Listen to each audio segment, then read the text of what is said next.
श्री 1008 श्री अभिनंदन नाथाय नमः श्री दिगंबर जैन समाज पंचायत समिति ललितपुर उत्तर प्रदेश। इस कार्यक्रम के पुण्यार्जक हैं श्री दिगंबर जैन अतिशय क्षेत्र क्षेत्रपाल जी मंदिर station road civil line Lalitpur Uttar Pradesh. अध्यक्ष इंजीनियर अनिल जैन अंचल, महामंत्री डॉक्टर अक्षय जैन टडिया, प्रबंधक राजेंद्र जैन थनवारा, पूर्व पार्षद मोदी पंकज जैन वरिष्ठ पार्षद, सीनियर मैनेजर श्री सनत कुमार जैन मलैया।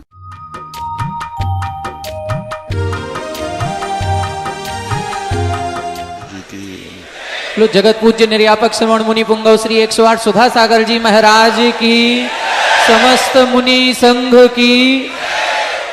जिज्ञासा समाधान के इस बहुचर्चित कार्यक्रम में आदिनाथ चैनल, सुधा कलश चैनल और जनवाणी चैनल के समक्ष विराजित सभी गुरु भक्तों की ओर से और साक्षात यहाँ पर विराजित सभी शिवरार्थी और सभी गुरु भक्तों की ओर से पूज्य मुनि श्री के चरणों में बारंबार नमोस्तु नमोस्तु नमोस्तु। आज के जिज्ञासा समाधान कार्यक्रम में प्रथम जिज्ञासा करेंगे सुनील जी सिंहपुर सतना 139 नंबर विद्यासागर ग्रुप। इसके बाद तैयार रहें नीलेश जैन गौरझामर 411 पूज्य सागर ग्रुप। इसके बाद तैयार रहेंगे आनंद जी बरगी जबलपुर 346 विद्यासागर ग्रुप। शीघ्रता से जिज्ञासा करें।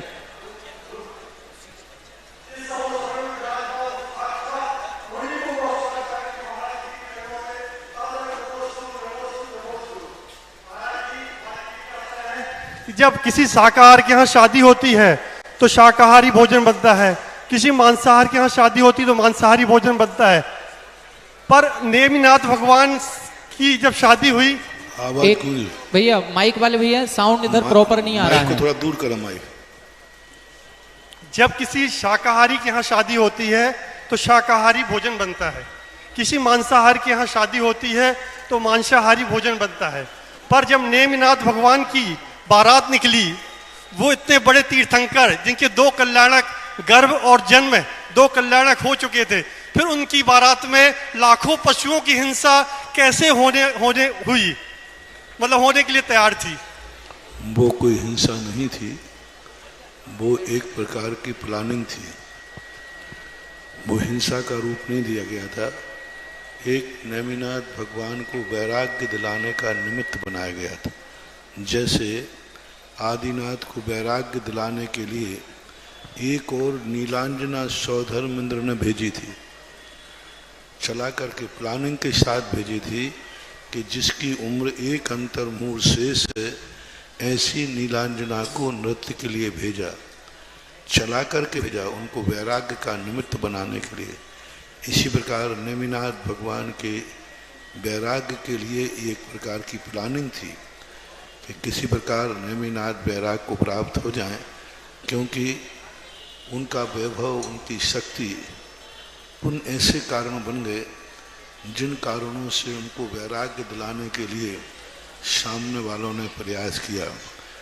वो मांसाहार न तो उस बारात में था, न बारातियों को मांसाहार था, वो मात्र एक प्लानिंग थी वैराग्य का निमित्त बनाने के लिए, क्योंकि नेमिनाथ दयालु हैं। ऐसा दृश्य देख करके वो वैराग्य को प्राप्त हो जाएंगे। वो सब बुद्धि पूर्वक किया हुआ षड्यंत्र था। अगली जिज्ञासा करेंगे नीलेश जी गौरझामर और उसके बाद तैयार रहे आनंद जी बरगी और अभय जैन जाखलौन 122 विद्यासागर ग्रुप। 2 नाम एडवांस में बोल रहे हैं, दोनों जिनके नाम बोलें शीघ्रता से खड़े हो जाएं। जिज्ञासा करें आप भैया, माइक लिए जो। गुरुदेव के चरणों में सकल दिगंबर जैन समाज गौरझामर की ओर से कोटि कोटि नमोस्तु नमोस्तु नमोस्तु। गुरुदेव, हमारे गौरझामर में मुनि श्री ब्रह्म सागर जी महाराज ने गौशाला खुलवाई है, जिसमें 3000 से कम गौ माताएँ हैं और उनकी देखरेख भी हो रही है अच्छी तरह से। हमारी जिज्ञासा ये है गुरुदेव कि जो रोड एक्सीडेंट में गौ माताएँ की मरण हो जाता है, उनका दोष किस पे लगेगा? क्योंकि गायें हमेशा पालतू होती हैं। जिन गायों के एक्सीडेंट होता है वो गायें कोई जंगली गायें नहीं है, जो नील गाय रोजा नहीं है, ये पालतू गाय है। जिस व्यक्ति ने उस गाय को पाला है, दूध पिया है और जो उसका संरक्षक है, ये सारा एक्सीडेंट का दोष उसे आएगा, क्योंकि कोई भी ट्रक वाला गाय का एक्सीडेंट द्वेषपूर्वक नहीं करता, बुद्धिपूर्वक नहीं करता, क्योंकि वो जानता है गाय से टकराने पर उसकी गाड़ी भी डैमेज हो जाएगी, उसका भी एक्सीडेंट होता है। इसलिए जिसकी गाय है, सारा दोष उसी के खाते जाएगा जिसने गाय को छोड़ दिया, दूध लेने के बाद छोड़ दिया बूढ़ी हो जाने पर, अथवा दूध के बाद छोड़ दिया, क्योंकि कोई गाय किसी न किसी के यहाँ जन्मी है, किसी न किसी के घर में जन्मी है, तो वह उसका दोषी वही है मूल हत्यारा, ये मानना चाहिए। इसके बाद जिज्ञासा करें आनंद जी बरगी जबलपुर, और इसके बाद तैयार रहेंगे प्रमोद जैन टीकमगढ़, 1 नंबर विद्यासागर ग्रुप। महाराज जी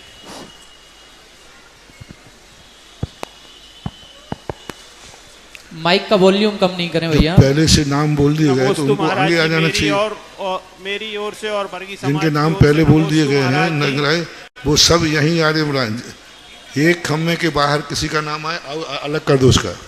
आज ये नियम बनाया जाता है, इस जो खम्मा है ना जो साउंड का, इसके बीच में बोलने वाले बोलेंगे, तो जिनको अपने नाम लिखाए हैं वो आगे आ जाएं।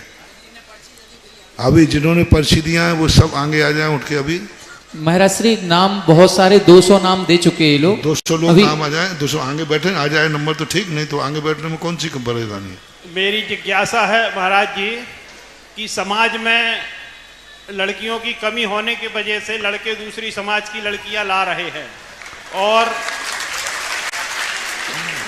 वह अभिषेक और साधुओं को आहार इत्यादि देते हैं, ये उचित है या अनुचित है? अनुचित है। पहली बात, और लड़कियां सुनो, लड़कियों की कमी क्यों आई, बाहर से लड़कियां क्यों लाई जाने लगे? सबसे ज्यादा जैनियों के माँ बाप अपनी कन्याओं की भूड़ हत्या करने वाले हत्यारे हैं। सबसे ज्यादा पूरे भारत की हर जाति में सबसे ज्यादा जैनियों में कन्याओं की हत्या होती है, क्योंकि जैनी के पास पैसा है, वो डॉक्टर को 2 नंबर में पैसा देता है और कन्या की हत्या करा देता है। पूरे भारत में सबसे ज़्यादा जैन जातियों का डिफरेंस है। 1000 पर 800 कन्याएं, 1000 बालक हैं, कन्या कहाँ की कन्याएं? क्या जन्म लेना बंद थोड़ी कर दिया? सबसे ज़्यादा भ्रूण हत्या भारत में होती है तो जैनियों के यहाँ। तो जब तक माता पिता कन्या को नहीं चाहेंगे तब तक कन्याओं की कमी होती जाएगी। इसलिए बाहर से लाने वाली कन्याओं का दोष नहीं है, उन माँ बाप का दोष है जिन्होंने कन्याओं की भ्रूण हत्या कराई है, वो है इस समाज के जिम्मेवार व्यक्ति। और समाज मंदिरों में जो अभिषेक करते हैं और जो नहीं करना चाहिए, नहीं करना चाहिए। हाँ दे दिया, कह दिया नहीं करना चाहिए। अभी रोकने का काम आपकी पंचायत का है, कह दिया है। इसके बाद तैयार रहेंगे, 5 नाम बोले दे रहे हैं, सभी लोग आगे आ जाएं, पीछे हो तो। अभय जैन जाखलोन, प्रमोद जैन टीकमगढ़, सुरेंद्र जैन देगौड़ा, सुरेंद्र जैन ईश्वरबारा, आरजव जैन अशोकनगर, संकेत जैन बंडा। एक घोषणा, देवोदय देवगढ़ में श्रीमती राजुल जैन, वाइफ ऑफ स्वर्गीय श्री नेमीचंद जैन, निवासी गुड़ाचंद्र जी, जिला करौली राजस्थान। आपने देवोदय अक्षय क्षेत्र देवगढ़ जी में संरक्षक सदस्य बनने का सौभाग्य हासिल किया है। और एक घोषणा, भक्ति कलश में हमारे मेहरौनी से जो आज महेश कुमार मलैया यहाँ शिविरार्थी भी हैं, भक्ति कलश के लिए श्री दीपचंद, मनोज कुमार, महेश कुमार, दिनेश कुमार, ऋतिक मलैया, मेहरौनी मलैया परिवार की ओर से एक भक्ति कलश की घोषणा की गई है। चलिए जिज्ञासा करेंगे श्रीमान अभय जी जाखलोन, करें पूछें, आप पूछें। हेलो, जिसके पास माइक है वो पूछ ले। परम पूज्य मुनि सुधाचार्य जी महाराज जी के चरणों में बारंबार नमोस्तु, बारंबार नमोस्तु, बारंबार नमोस्तु। महाराज श्री,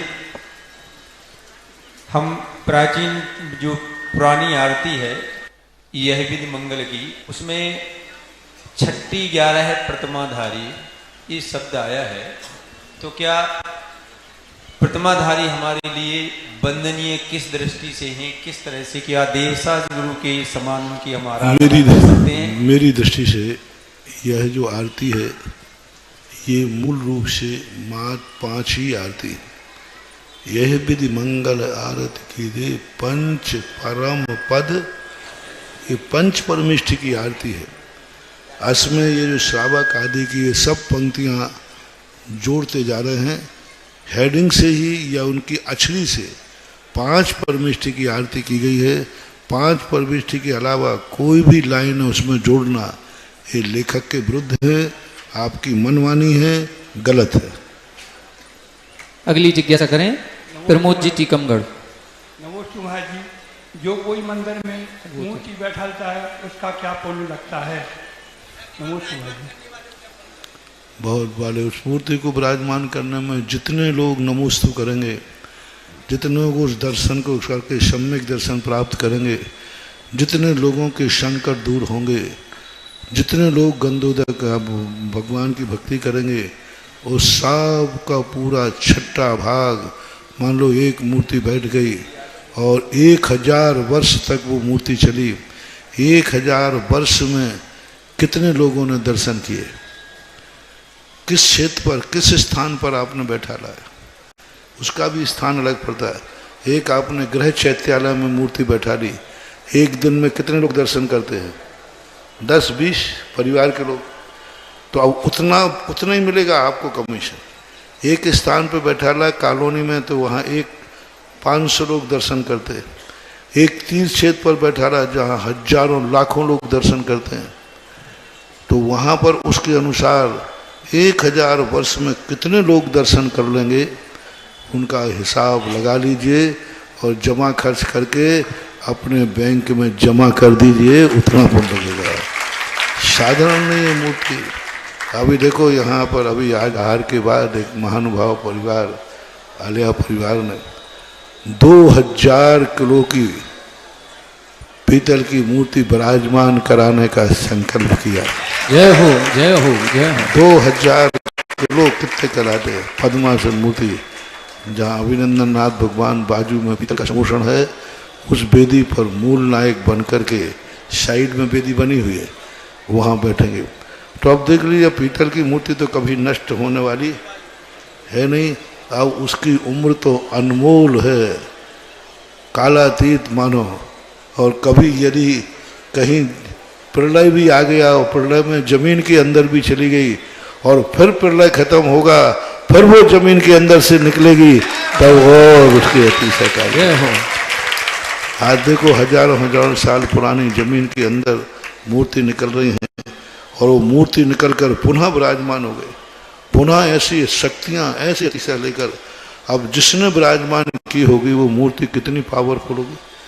राजस्थान में ज्ञानोदय में आरेली में जो मूर्ति बैठी मुनि सुब्रत नाथ की, जिसने बैठा ली होगी उस समय तो उसके चमत्कार रहे होंगे। जमीन के अंदर से 51 मूर्ति का समोषण निकला और उनमें जो मूल नायक भगवान थे मुनि सुब्रत नाथ, आज वो सारे जगत के लिए हजारों लोगों के संकट मोचक बन गए, हजारों लोगों को शांति प्रदान कर रहे और भारत की सबसे बड़ी एनर्जी पूर्ण मूर्ति है, अतिशयकारी मूर्ति है। अब उसमें जितने लोग, जिसने विराजमान किया होगा, आज भी उसको कमीशन पहुंच रहा होगा पुण्य का। और ऐसा मूर्ति बनते समय ही सब निर्णय हो जाता है कि ये मूर्ति कब तक कितना अतिशय देगी। ऐसा चलिए अगली जिज्ञासा करेंगे सुरेन जी दिगोड़ा टीकमगढ़। हेलो, नमोस्तु महाराज जी, जागरण दिगंबर जैन समाज की ओर से त्रिबार नमोस्तु नमोस्तु नमोस्तु। महाराज जी, कुंदाचार्य जो भगवान कुंदाचार्य जी हुए हैं, उनके जीवन व्रत के बारे में कुछ बताएं। ऐसा सुना है कि जो है उनके 2 गुरु हुए थे और जो है उन्होंने साक्षात विदेश क्षेत्र जाकर के सीमंदर भगवान के दर्शन भी किए थे। वहां से वो महानुभाव, मेरा आप लोगों से कहना है, परम पूजनीय कुंद भगवान, कम से कम उनके आगे शब्द, एक आदरणीय शब्द तो लगा दिया करो। कुंद ऐसे बोल रहे हो जैसे तुम उनके बाप हो। कम से कम महान आत्माओं का नाम लेते हो, श्री, पूजनीय, परम पूज्य, पूज्यवर, कुछ एक ऐसा शब्द लगाया करो। ये महान महान आचार्य हैं, महान पूज्य आचार्य हैं।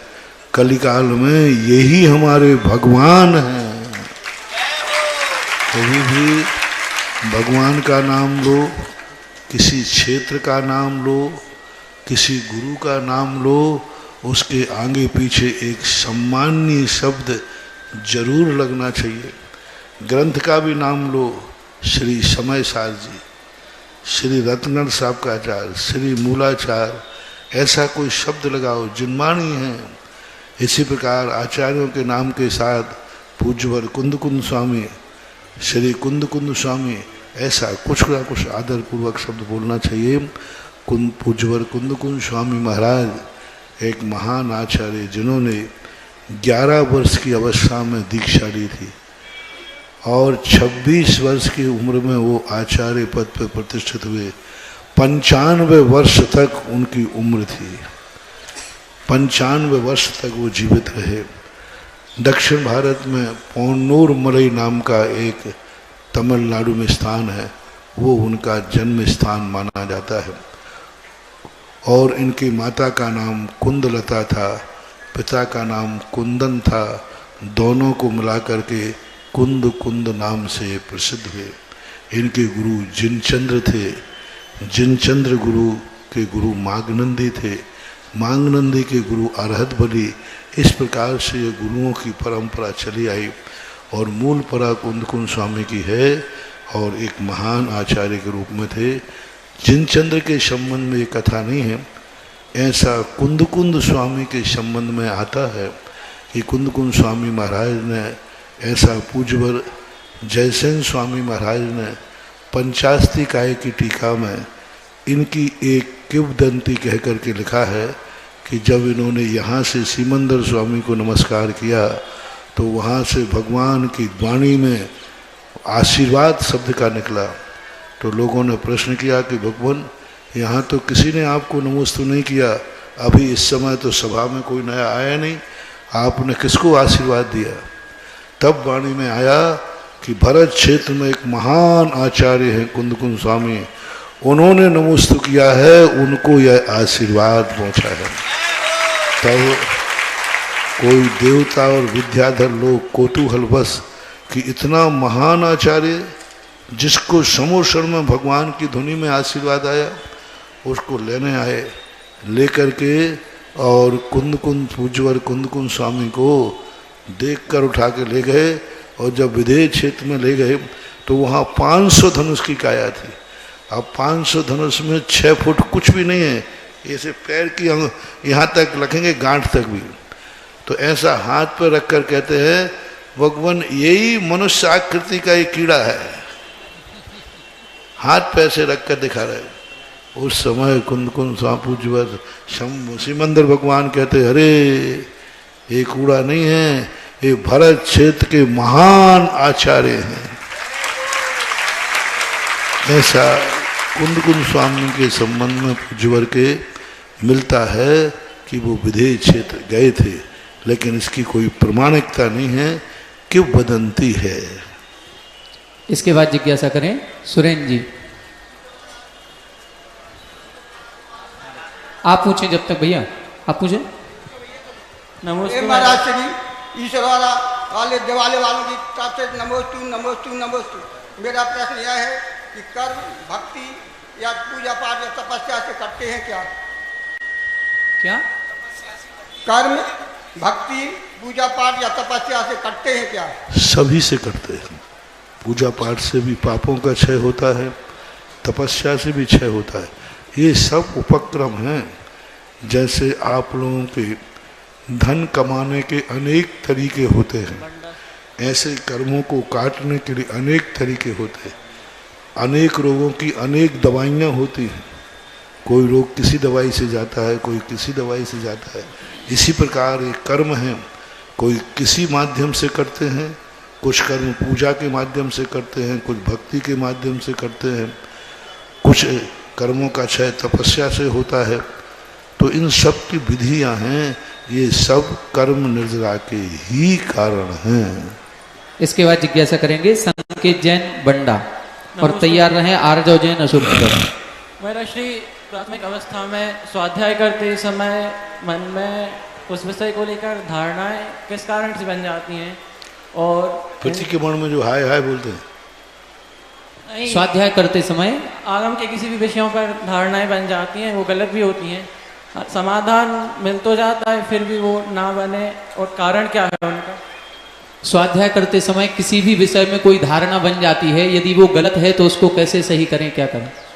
उसके लिए सही करना चाहिए। जो हमसे ज़्यादा समझदार है, जो हमसे ज़्यादा ज्ञानी है, कोई गुरुजन, कोई विशेष विद्वान लोग मिले, उनसे पूछ करके अपनी धारणा का सुधार कर लेना चाहिए।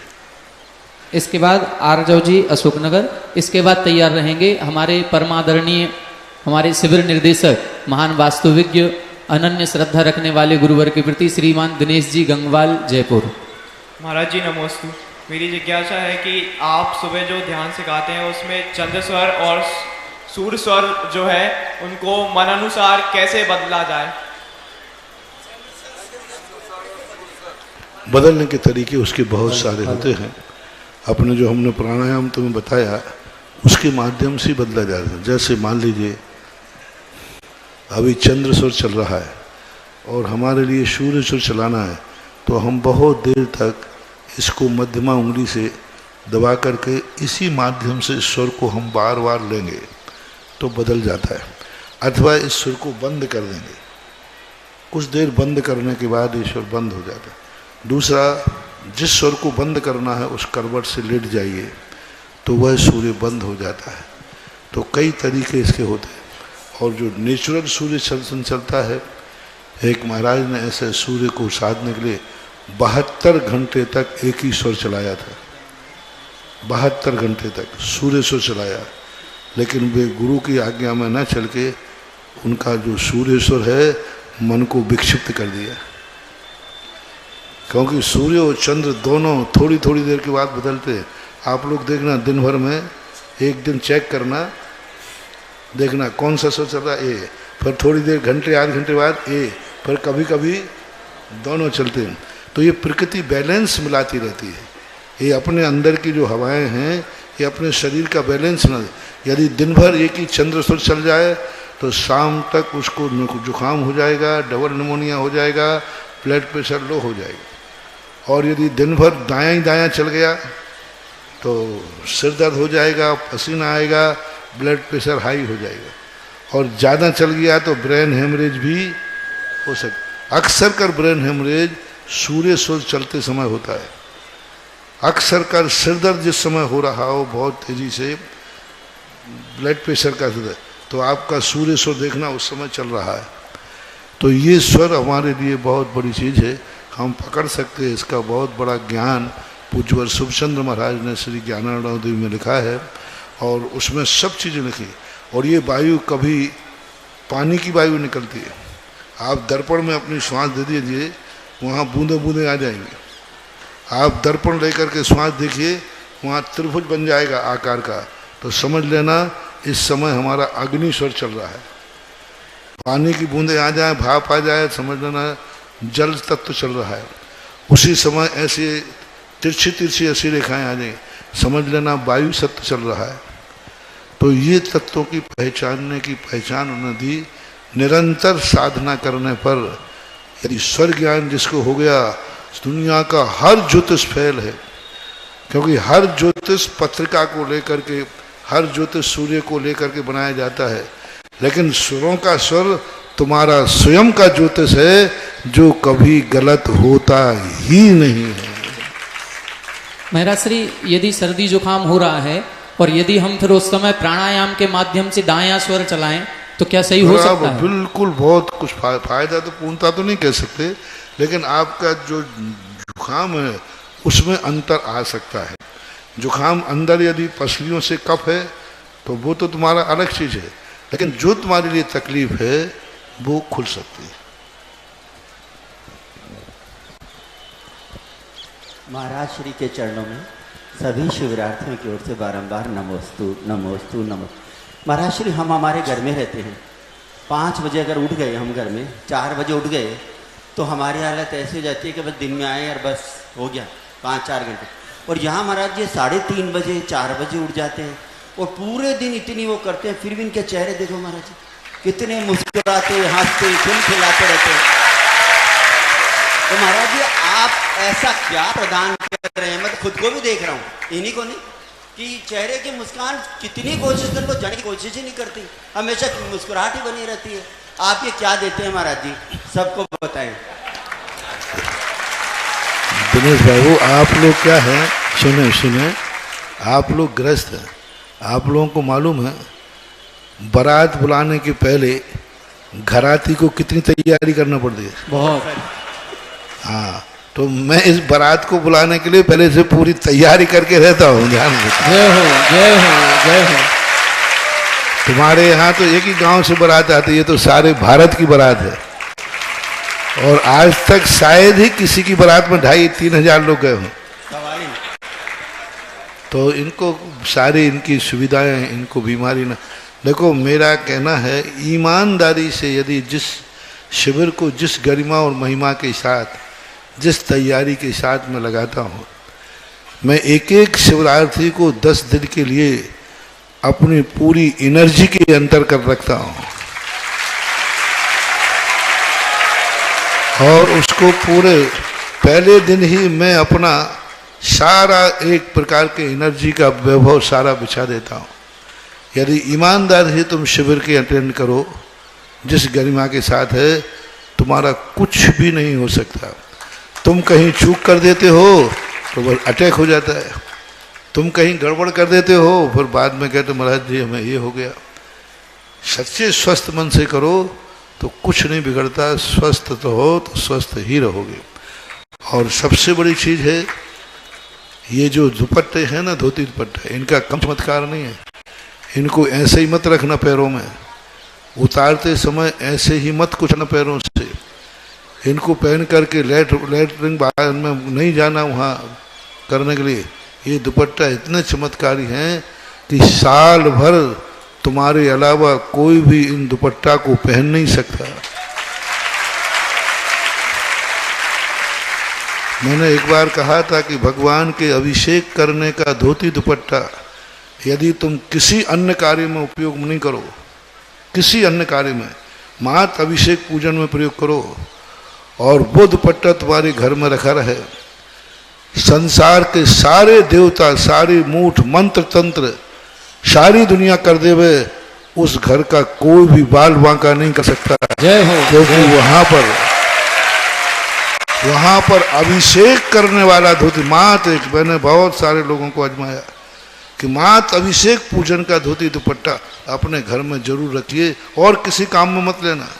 वो दुपट्टा जिस घर में रखा है सूख रहा है, आप अपनी कहीं भी जाएं, अपनी अटैची में एक मंदिर का धोती दुपट्टा रख लीजिए जिससे तुम अभिषेक पूजन करो यात्रा में। देखो फिर इसके क्या चमत्कार होते। कोई दुनिया की नकारात्मक दृष्टि उसको नहीं कर सकती, क्योंकि वो दुपट्टा, धोती दुपट्टा मात्र किसके लिए है? शिवरार्थियों के लिए, अभिषेक पूजन के लिए, अभिषेक पूजन के। इसी प्रकार ये धोती दुपट्टा मात्र किसके लिए हैं? जिन्होंने 10 दिन के लिए सब कुछ त्याग करके और धर्म ध्यान करने का प्रयोग किया है। ये दुपट्टे साल भर एनर्जी से भरे रहते हैं जब तुम्हारे पास आते हैं। और ये धोती दुपट्टा जिसने पहन लिया, इस समय स्वर्ग के सारे देवता भी आ जाएं तो हमारे शिवरात्रि को छू भी नहीं सकेंगे और उनका कोई मात्र प्रभाव धोती दुपट्टा का बता रहा हूँ। एक बार धोती दुपट्टा किसी ने अभिषेक का था, कोई कार्यक्रम था, अब कमेटी वालों ने यही रखे थे फ्री, 500 धोती दुपट्टा उन्होंने निकाल लिए। जब मुझे पता चला कि ये धोती दुपट्टा सामान्य ग्रस्तों ने अभिषेक में पहले 500 दुपट्टा तुरंत अलग करवा दी थी। तुरंत मैंने कहा उन दुपट्टों को दूसरे दुपट्टा ना छूले में, और सारे दुपट्टा अलग कराए थे और 500 नए दुपट्टा ला करके फिर उनका शुद्धिकरण हुआ था। तो शिविर की मात्र एक एक चीज में यहाँ विशेषता है। ये तो मात्र अकेला मैंने धोती दुपट्टा के एक सैंपल बताया, ऐसे कितने सैंपल हैं जो शक्ति से और एनर्जी से भरे हुए हैं। महाराज श्री, पूर्व में हमने भी 3 शिविर आपके अटेंड किए जब हम बहुत छोटे थे, 94, 95, 96 के, और आज लगभग 24 साल बाद फिर से एक अवसर सौभाग्य आया कि इस शिविर में भर्ती होने का अवसर मिला। महाराज श्री, गजब का आनंद आ रहा है, ऐसा आनंद कभी नहीं आया। महाराज श्री, उस समय हम छोटे थे तो इसकी जो अनुभूति होती थी वो अनुभूति नहीं हुई, वो तो बच्चों में निकल गई। लेकिन इस बार जो ऐसा लग रहा है कि वास्तविकता में जो श्रावक संस्कार शिविर के माध्यम से एक रमेश भैया पूज्य सागर बन गए, एक ब्रजेश भैया थे वो विमल सागर बन गए, पता नहीं ऐसे कितने भैया जी शिविर में थे और मुनिराज बन गए। आज ये शिविर में भर्ती होकर के पता चल रहा है महाराज श्री, इसकी बहुत बड़ी महिमा है। ऐसा लग रहा है कि हम शिवरात्रि का आचरण नहीं पाल रहे हो, मुनियों का ही आचरण पालन कर रहे हो। आलोक बाबू, इस शिविर में भर्ती होने और शिवरात्रि अभी तक 22 पिछीधारी बन चुके हैं। जय हो, जय हो, 22 लोग पिछले चुके हैं मुनिपद पर छुल्लक नहीं, अभी तो वृत्तियों की बात, मुनि महाराज बन चुके 22। महाराज श्री, भले ही हम अभी मुनि नहीं बन पाए हों या इस भाव में बन पाए नहीं बन पाए, लेकिन मुनि की चर्या कैसी होती है ये अंतरंग से इस शिविर में आकर के महसूस हो रहा है। महाराज श्री, ना घर की चिंता, ना नौकरी की चिंता, कोई विकल्प नहीं। जैसा आपने आज कह रहे थे कि हर अलग अलग कमरे में सोना, 4 दिन से अलग अलग, जहां पर थोड़ी सी जगह मिल गई वहीं सो गए। इतना अच्छा लग रहा है महाराज श्री, ऐसा कभी आनंद नहीं आया जो इस बार आ रहा है। अगली जिज्ञासा हमारे करेंगे वरिष्ठ उपाध्यक्ष पंचायत समिति के श्रीमान अखिलेश जी गदियाना। इसके पूर्व हमारे अध्यक्ष जी एक जिज्ञासा करेंगे। शिवरार्थियों की ओर से महाराज जी एक जिज्ञासा है, सम्मूर्छन योनि में मनुष्य भी होते हैं क्या, और होते हैं तो ये कहाँ पाए जाते हैं?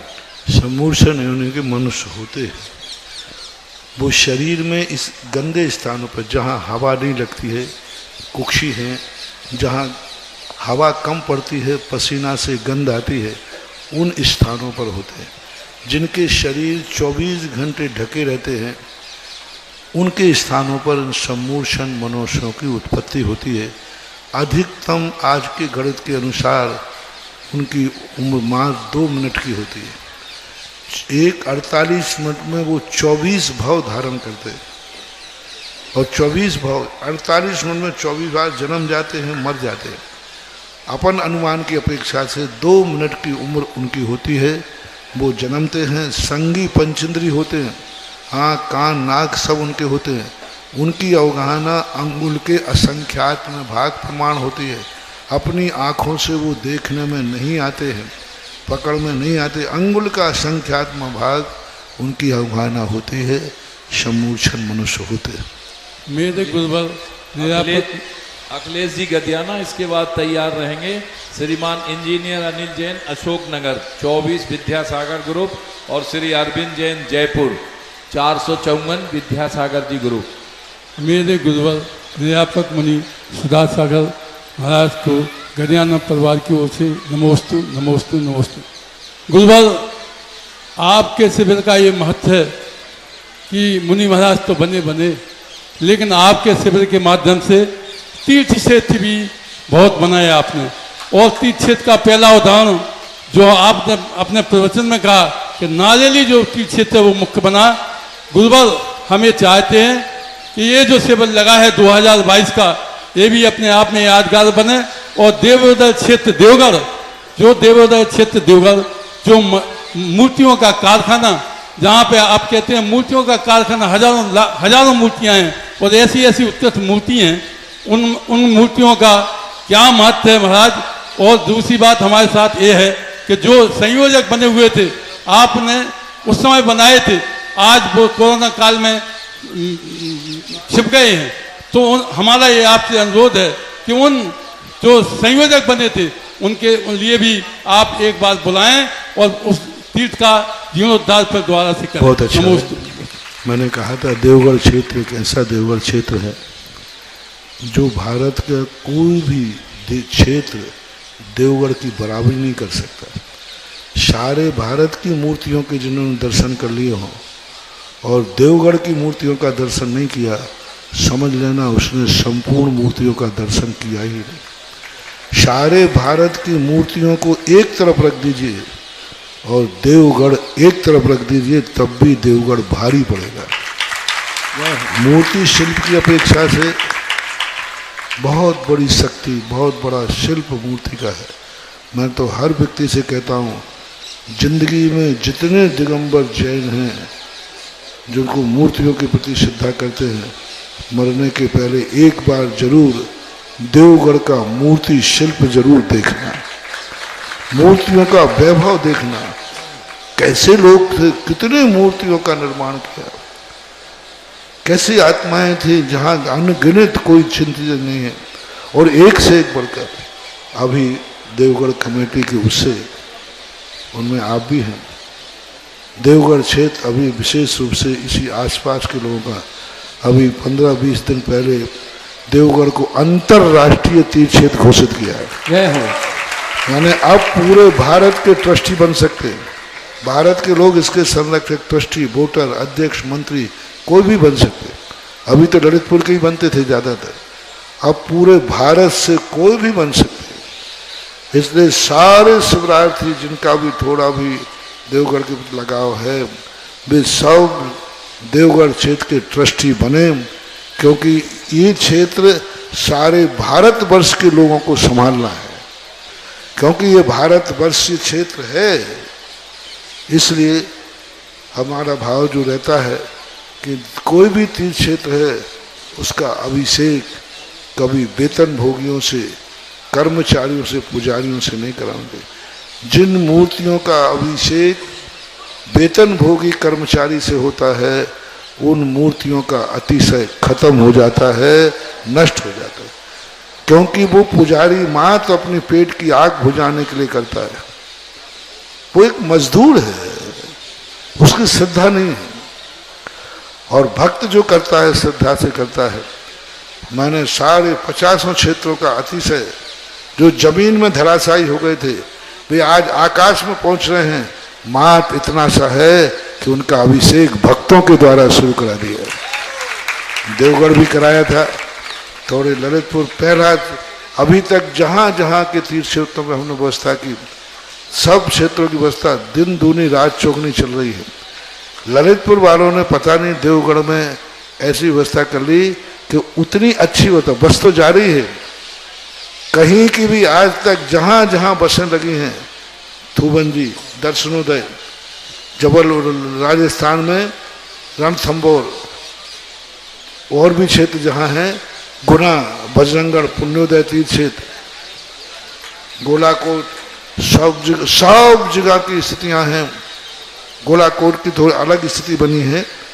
जितने भी क्षेत्र, सब क्षेत्रों पर जो गाड़ी जाती है हाउसफुल जाती है।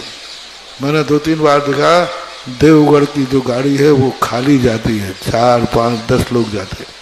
और इतनी बड़ी ललितपुर की समाज है, तो देवगढ़ ललितपुर वालों, दिया तले अंधेरा। मैं सारे दुनिया को देवगढ़ दिखाना चाहता हूँ, और पता चला ललितपुर वाले उसको नहीं देखना चाहते। ललितपुर वाले के समाज को मैंने कहा था कि हफ्ते के 7 मंडल बनाए गए थे, एक एक मंडल में 100 लड़कों की स्थिति बनाई गई थी, और 100 लड़कों में से कम 25 लड़के उस दिन जाना चाहिए थी।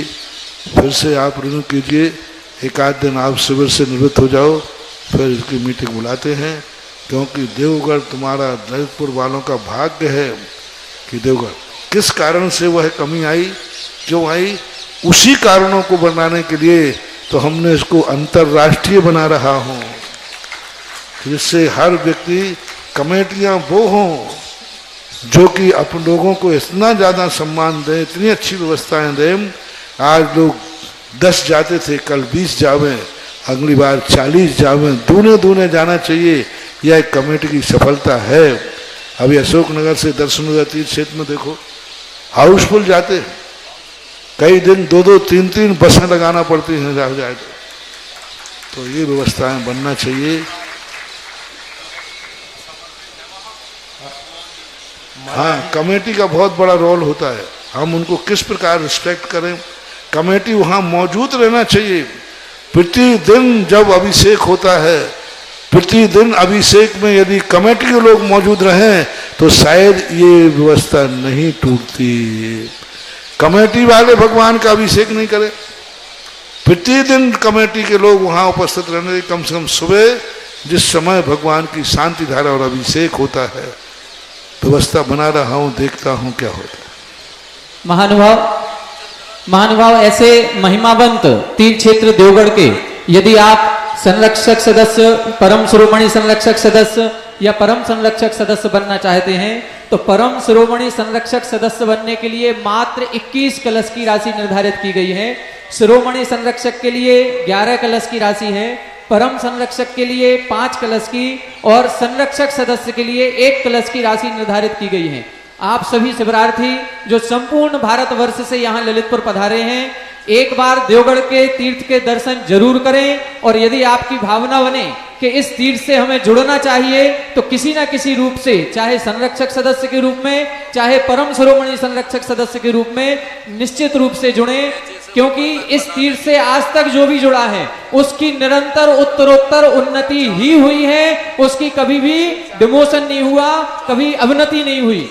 हमारे पूज्य गुरुवर पूज्य सुधासागर महाराज श्री जो आपके सामने विराजित हैं, इन्होंने प्रथम तीर्थ का जीर्णोद्धार यदि कराया था तो वो देवगढ़ क्षेत्र का कराया था, और जब से देवगढ़ के तीर्थ क्षेत्र का जीर्णोद्धार कराया तब से आप देख रहे हैं 1991 से लेकर के आज तक का 40-30 साल हो गए हैं। 30-40 साल में गुरुवर की उन्नति, गुरुवर संपूर्ण अंतरराष्ट्रीय स्तर के हमारे गुरु हो चुके हैं और आज जितने तीर्थ क्षेत्र उनके द्वारा बनाए जा रहे हैं सभी तीर्थ क्षेत्र भी अंतरराष्ट्रीय स्तर के बन रहे हैं। तो आप सभी भी ऐसे महिमावंत तीर्थ क्षेत्र से जुड़े। जिज्ञासा करेंगे हमारे इंजीनियर अनिल जी अशोकनगर से, इसके बाद तैयार रहेंगे अरविंद जी जयपुर से। करें, जिज्ञासा करें। महाराज जी के चरणों में कोटि कोटि नमोस्तु नमोस्तु नमोस्तु। महाराज जी, मेरा प्रश्न है कि सच्चा सुख किसमें है? सच्चे सुख को कैसे प्राप्त करें? सच्चा सुख उसमें है जिस कार्य को करने में हमारी इज्जत बढ़े, हमारे परिवार की इज्जत बढ़े और गुरु और भगवान खुश हो जाएं, वही सच्चा सुख है।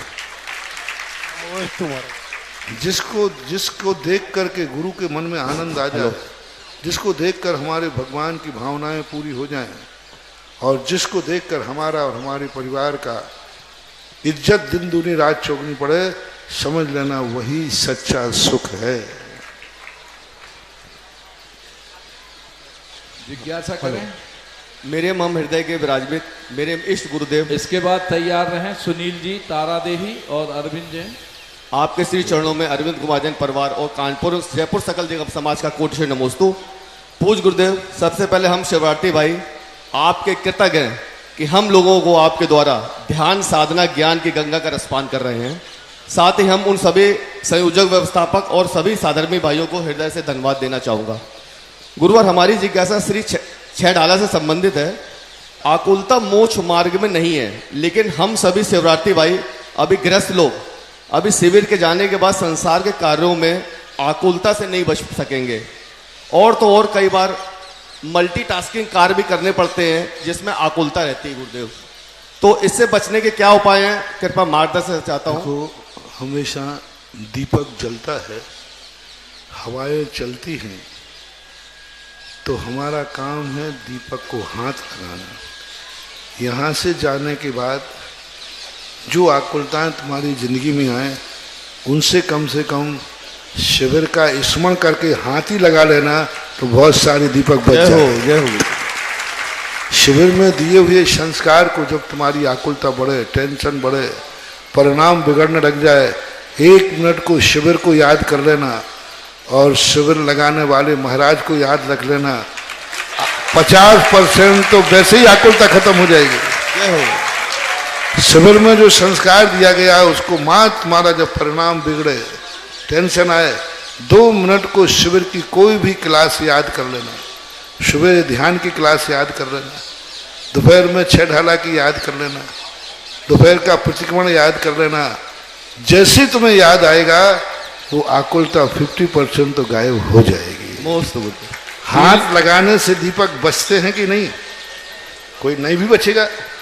लेकिन लगाया किस लिए जाता है? और बहुतायत घुसते हैं कि बचते हैं? बचते जाना है, घुसते कम। मेरे इष्ट गुरु को मेरे आपके चरणों में नमोस्तु भगवान। भगवान, मेरे छोटे छोटे से 2 प्रश्न हैं।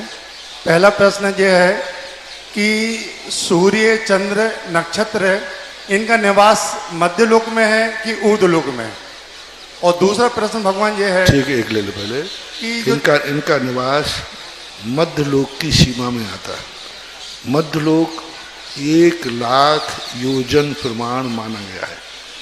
जहाँ तक मनुष्य की गति है उसको मनुष्य लोक बोलते हैं। मेरू पर्वत के अंतिम ऊंचाई तक मनुष्य की गति है। त्रियग में 2.5 द्वीप में मनुष्य की गति है, मानसोत्तर पर्वत। तो 45 लंबा चौड़ा क्षेत्रफल, 45 लाख योजन और 1,00,000 योजन ऊंचा प्रमाण मनुष्य क्षेत्र माना जाता है। इसलिए भवनत्रक, ज्योतिष, चंद्रमा आदि ये मध्य लोक में आते हैं, स्वर्ग के अंतर्गत नहीं आते। इनको स्वर्ग कहते भी नहीं। 3 लोग तैयार रहेंगे। महाराज जी, दूसरा प्रश्न ये है, नहीं, दूसरा प्रश्न नहीं, एक ही प्रश्न। 24 तीर्थंकर के अलावा जो भी मोक्ष होता है उनकी ऊंचाई कितनी होती है मोक्ष जाने की? 24 तीर्थंकर के अलावा जिनको भी मोक्ष होता है उनकी ऊंचाई कितनी होती है? 550, कम से कम 3.5 हाथ। बाहुबली की 550 थी और अधिक न्यूनतम 3.5 हाथ वाले मोक्ष जा सकते। तैयार रहेंगे मनोज जैन बंडा, श्री राजकुमार जैन सागर, श्री आलोक कुमार जैन तेजगढ़। इससे पहले आप सबको पूज्य गुरुदेव की ऐसी अलौकिक कृति, जो ये गुफा यहाँ बन रही है, अभी तक किसी क्षेत्र पर आपको ऐसी अलौकिक गुफा नहीं मिलेगी। और उस गुफा में गुरुदेव की सोच ने 4 चांद लगा दिए हैं, जो नीचे से ऊपर तक प्रत्येक तल पे और गुफा के ऊपर भी ऐसा मान स्तंभ बनेगा जो भूतो न भविष्यति न कभी अभी किसी ने देखा ना है। देखें एक बार क्या हुआ। ये परकिला गुरुदेव की है, इसका हम विमोचन करवा दें पहले गुरुदेव, फिर आपसे इसके बारे में एक बार देखें। खोलने के पहले रहस्य बता दूं तो जिससे सब देखिए, ये क्षेत्रपाल मैंने कहा ना, ये लोग हमें इसलिए लाए थे कि हमारे जो कार्य हैं ये पूर्ण हो जाए। वे पूर्ण कार्य तो रह गए सेकंड, और अब नए कार्य हो रहे हैं फर्स्ट। मंदिर तो सभी जगह हैं, मूर्ति भी इतनी बड़ी बड़ी सभी जगह है, लेकिन अभी जो स्थिति बन रही है गुफा के अंदर, पहले गुफा को डेकोरेट अलग ढंग से करने का था। एक दिन बाबू वगैरह लोग आए, बोले महाराज कुछ ऐसा किया जाए, तो एक ऐसा रूप सामने आया, ऐसा रूप सामने आया। ये लोग प्रदर्शनी लगाने में बताते बहुत माहिर हैं, बहुत अच्छा काम करते हैं। एक ऐसा रूप सामने आया। भारत, पहली बात तो अभी दिगंबर जैनियों में भारतवर्ष में ऐसी गुफा है ही नहीं, और इतनी बड़ी 5 मंजिल की गुफा भारत में किसी के पास नहीं। पूरे भारत में 5 मंजिल की गुफा कहीं भी, मैंने तो कहीं देखी नहीं, आप लोगों ने देखी हो तो बता देना। 5 मंजिल की गुफा, और एक साथ कम से कम 250-300 फुट लंबी चौड़ी गुफा। और इस गुफा, और उस गुफा में मध्य भाग में जो एक ऐसा 5 मंजिल में, हर मंजिल में चतुर्मुखी भगवान, वो भी इतने अपनी पद्मासन से भी बड़े 41 इंच के, यानी अपनी पद्मासन होती है 32 इंच की, तो वो 41 इंच बड़े भगवान, इससे भी 10 से 9 इंच बड़े लगभग, ऐसे चतुर्मुखी 4। एक मान स्तंभ टूटा था, हटाया था। लोग कर महाराज जी ने मान स्तंभ कर दिया, अब हम दर्शन कहाँ से करें? लोग मेरे से तो नहीं पूछते, लेकिन हम कमरे में बैठते हैं, कान नीचे रख देते हैं, हमारे कान सुनते रहते हैं, खुसर फुसर करते रहते थे। फिर मैंने एक दिन चिंता की कि मैंने फिर कीर्ति स्तंभ बना है।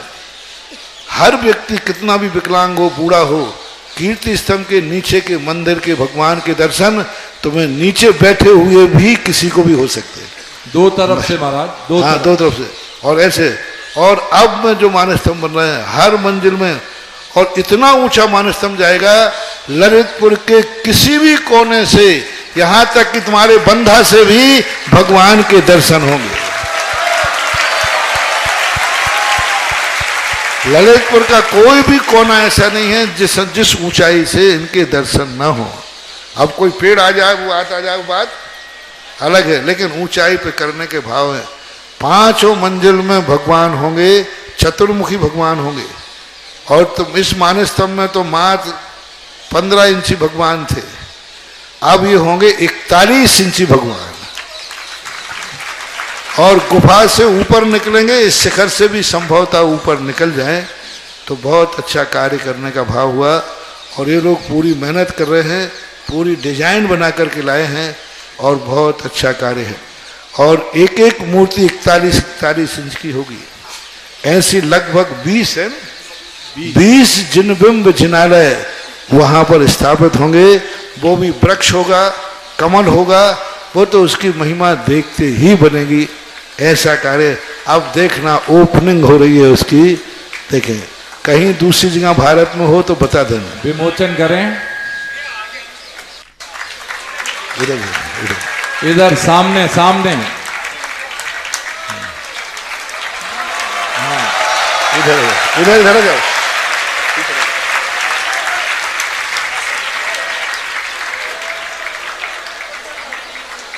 आप इधर आ जाओ, एक जन इधर आ जाओ, एक इस तरफ आ जाओ, एक इस तरफ आ जाओ, इस तरफ इधर आओ ना।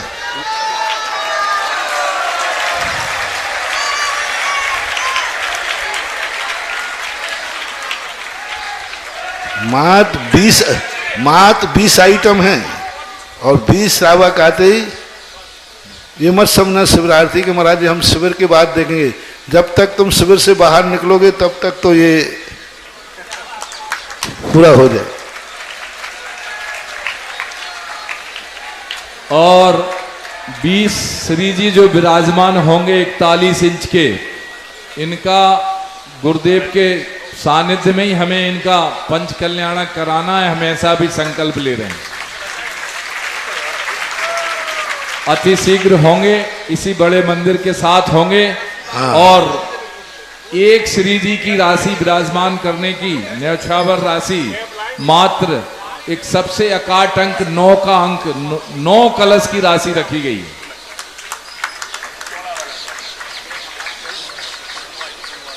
जिनके भी भाव हों अति शीघ्र करें। केवल 20 नाम ही हमें चाहिए।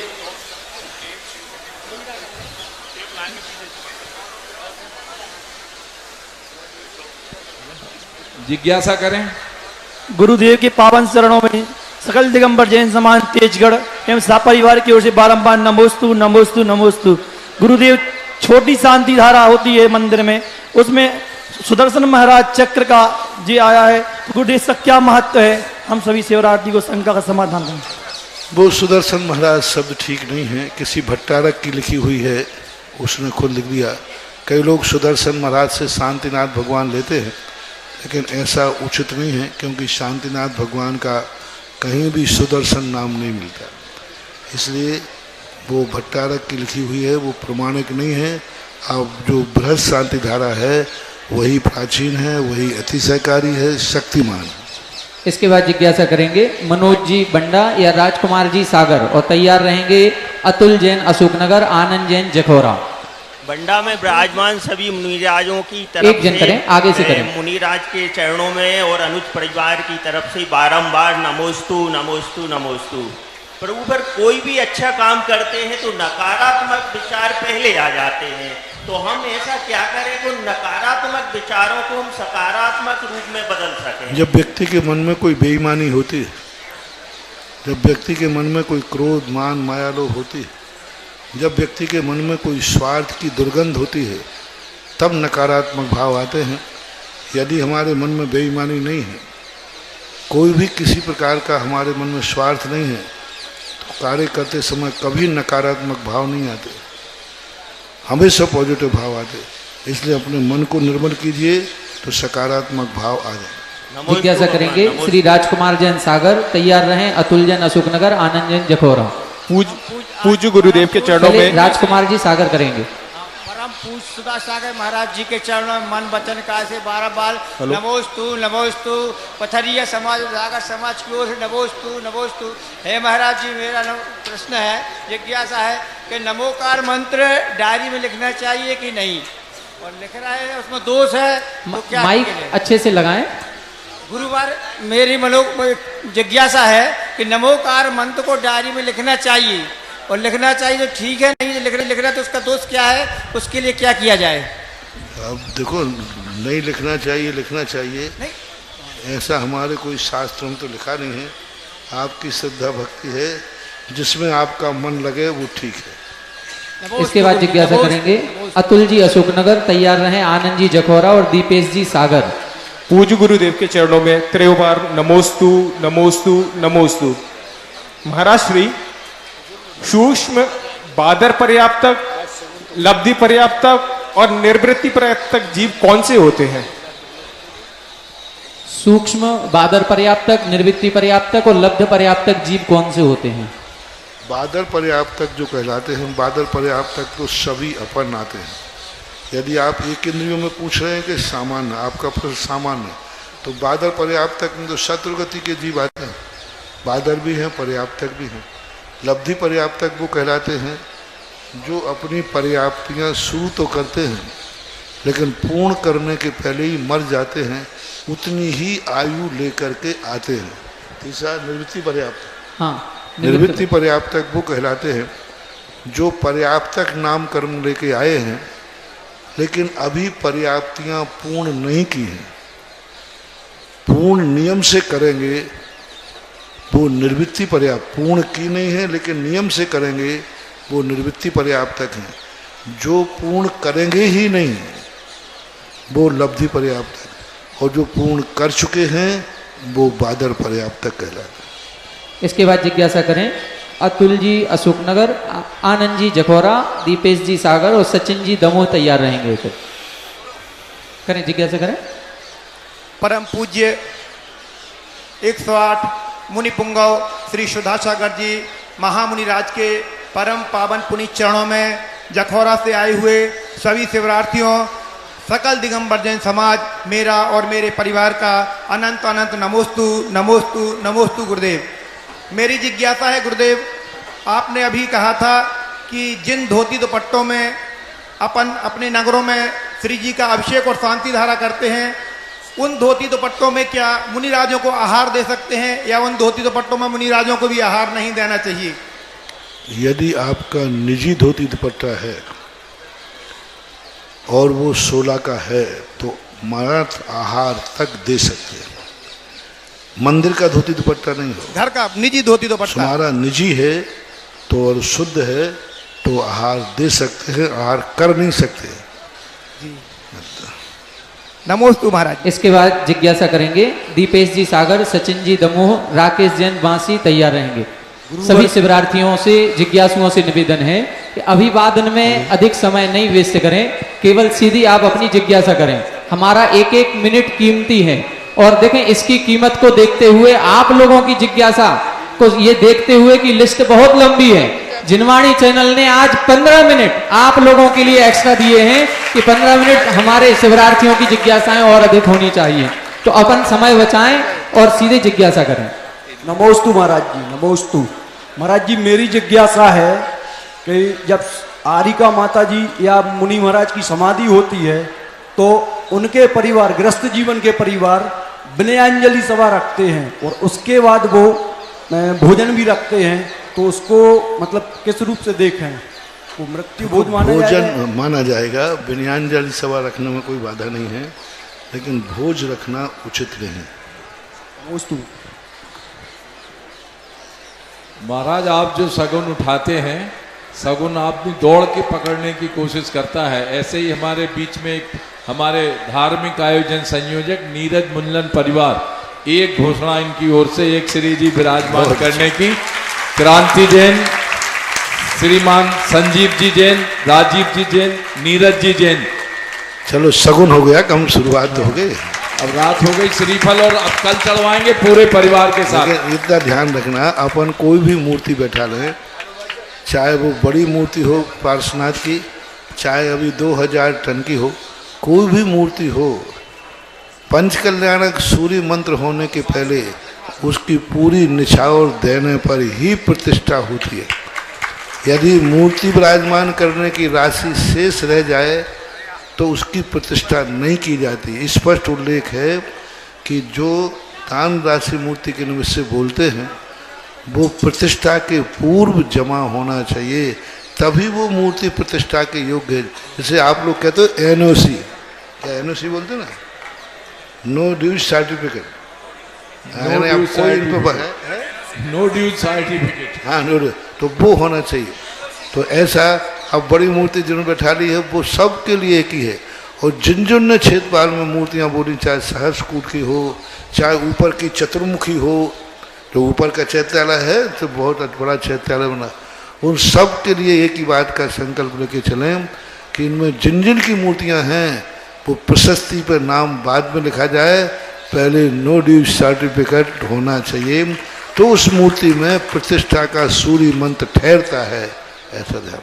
एक और गुरुदेव नाम आया है, गुरु भक्त हैं अपने श्रीमान देवेंद्र कुमार, शिरीष कुमार, मनीष कुमार, सिंघई परिवार। शिरीष कुमार, हाँ, भावना बहुत रहती है इस बच्चे की, लेकिन अब शक्ति देती है। जो भी आज नाम अपनी घोषणा कर दें, कल पुनः इसी लाइव में आपका पूरे परिवार के साथ श्रीफल अर्पण कराया जाएगा।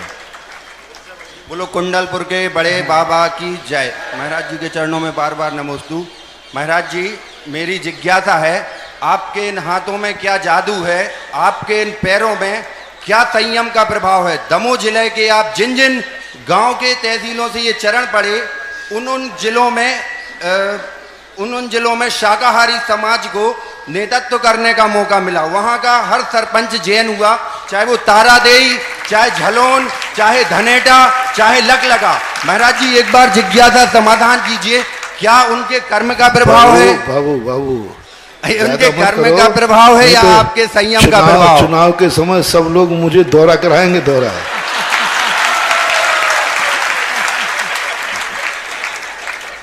अगली जिज्ञासा करेंगे दीपक जी सागर। नमोस्तु महाराज। महाराज जी, मेरी जिज्ञासा है, मेरा एक मित्र है जो कि हमारे साथ 3.5 क्षेत्र जाता है, वो अदर कास्ट है, उसको ना हमारे शिविर में आने की बहुत आवश्यकता है। वो इस बार बोल रहा था कि हमें भी तुम्हारे साथ शिविर में जाना है, तो क्या वो इस शिविर में आ सकता है? नहीं, कुछ परिस्थितियां हैं, कुछ कानून, कुछ व्यवस्थाएं समाज की होती है।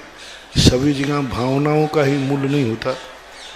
कुछ ऐसी मजबूरियां कानूनन, धार्मिक, सामाजिक होती हैं जहां भावनाओं को मुख्यता नहीं दी जाती, उसके आगे पीछे व्यवस्थाओं पर विचार किया जाता। महाराज जी, उसके साथ वो मंदिर जाता है, साथ में दोस्त तो नहीं लगेगा कुछ? इसके बाद जिज्ञासा करेंगे सचिन राकेश जी बांसी। तैयार रहें। राहुल जैन पत्रकार ललितपुर, शाश्वत जैन भोपाल। नमोस्तु महाराज श्री, नमोस्तु महाराज श्री, नमोस्तु महाराज। महाराज श्री, आगम के ग्रंथों में ऐसा आता है कि तीर्थंकर भगवान जो सिद्ध भगवान तीनों लोगों को एक साथ एक समय में देखते हैं। महाराज जी, यहाँ पे शंका आती है, जब तीर्थंकर भगवान तीनों लोगों को एक साथ एक समय में देखते हैं तो हमारे कर्म की भूमिका किस हिसाब से हम सेट कर सकते हैं, किस हिसाब से चलती है? वो कर्म को जैसा हमारी कर्म हो रहा है वैसे ही तो देखेंगे। वो देखते हैं सो नहीं होता है, हम करेंगे सो वो देख लेते हैं। अरे भगवान की तो छोड़ो, अपने लोग रात में स्वप्न देखते हैं, सवेरे वही दुर्घटना घट जाती है। रात में स्वप्न में देखा कि फलाना व्यक्ति आ रहा है या ये घटना, सुबह वही घटना घट जाती है। तो आध्यात्मिक अपन सामान्य निमित्त ज्ञान से भी जान लेते हैं, वो तो सर्वज्ञ है, नियतवाद नहीं है। भगवान देखते हैं सो नहीं होता है, जो होता है वो भगवान देख लेते, ये उनकी ज्ञान की विशेषता है। पहली बात तो वो देखते नहीं हैं, उनके ज्ञान में झलकता है। भगवान ने अपने जीवन में कभी भी कोई घोषणा ऐसी नहीं की जो 70 कोड़ा कोड़ी सागर से अधिक हो। लोग कहते हैं कि आदिनाथ ने देखो मारीच के जीव की घोषणा कर दी, एक पंडित को कोई ज्ञान था नहीं आगम का, तो वो कहता 1 कोड़ा कोड़ी सागर वर्ष बाद महावीर स्वामी के पिता सिद्धार्थ होंगे, त्रिशला होंगे, ये होंगे। बताओ कितनी बड़ी, अरे ये घोषणा 1 कोड़ा कोड़ी की है, 70 कोड़ा कोड़ी का कर्म है। 1 कोड़ा कोड़ी बड़ा है कि 70 कोड़ा कोड़ी? तो 70 कोड़ा कोड़ी से अधिक किसी तीर्थंकर ने किसी भी शास्त्र में कोई घोषणा की हो तो बताओ। मैंने बहुत देखा कि तीर्थंकर घोषणा करते हैं, अनंत काल की घोषणा कर देंगे क्या? अनंत काल बाद ऐसा होगा। किसी भी तीर्थंकर ने 70 कोड़ा कोड़ी सागर वर्ष से अधिक काल की घोषणा नहीं की।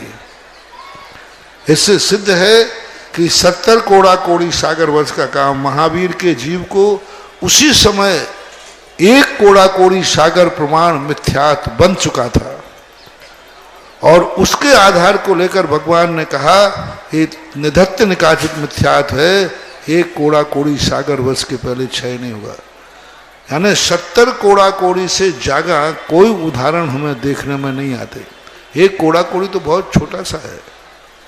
तो इस संबंध में, और फिर भी मान लीजिए भगवान ने सब कुछ देख लिया, लेकिन उन्होंने कहा भी तो है कुछ के नहीं।